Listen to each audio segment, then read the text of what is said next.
میں صرف 2-4 منٹ میں ایک سوال آیا تھا اور شاید کوئی میرے سے ریلیٹڈ ہے.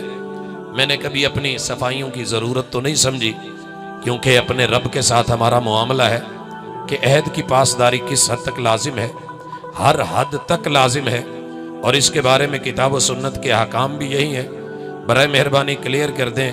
اور نیچے جو آیت ہے بل الانسان علی نفسہ بصیرہ، کوئی شک نہیں.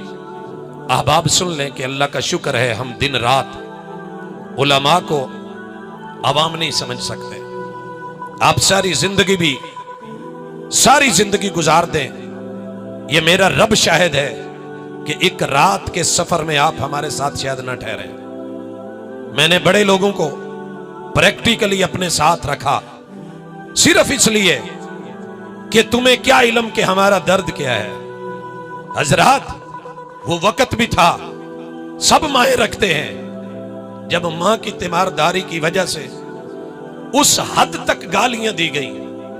آج تلک سٹیج پہ شاید میں نے لفظ نہیں بولا، ہم نے برداشت کیا. گھر کے 4 افراد 4 ہسپتالوں میں، لیکن میرا رب توفیق دینے والا ہے. پھر اللہ حفاظتیں فرمائے میرے علماء کی.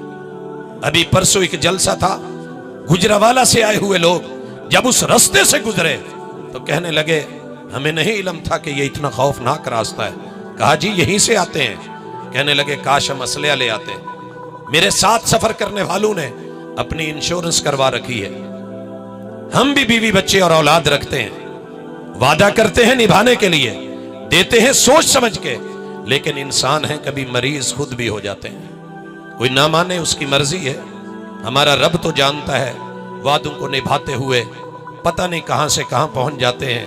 لیکن لوگ پھر بھی اگر نہیں راضی تو اللہ تو جانتا ہے، وہ دلوں کے راز سمجھتا ہے. کبھی زبان اس لیے نہیں کی کہ کسی کو دھوکہ دینا ہے، پہنچنے کی نیت سے. پھر بھی میرے اگر کسی بھائی کا دل دکھتا ہے یا پریشانی، تو رب کے لیے ذرا انسان سمجھ کے معاف کر دیا کریں.